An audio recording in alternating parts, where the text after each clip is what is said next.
Yeah, so Red Bull's an amazing brand. Well, certainly there's the Red Bull example, and they're the poster child of content marketing these days. I think from the very beginning, Red Bull was a storytelling brand. I spent 6 years at Red Bull. We were a marketing team, and actually, I guess most of the content activities came from the communications function within the marketing team.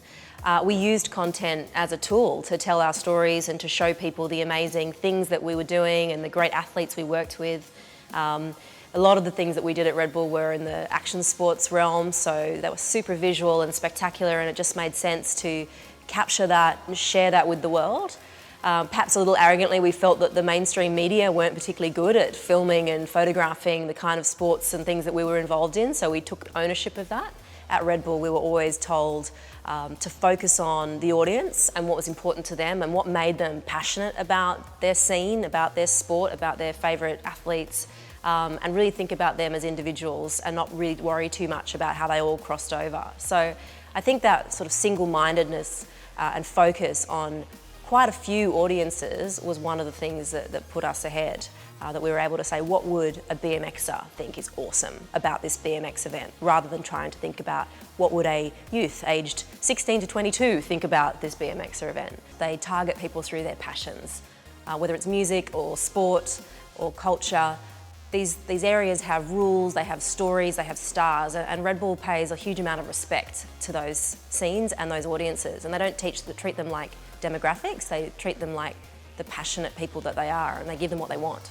At Red Bull, we felt like we had an actual role to play and something that we could contribute to these scenes, and we were always looking for ways to help progress, create new things, help facilitate collaboration, and it felt really good to be adding something into these scenes rather than just taking out, and I think that was core to the way that people felt about us as a brand operating in these spaces.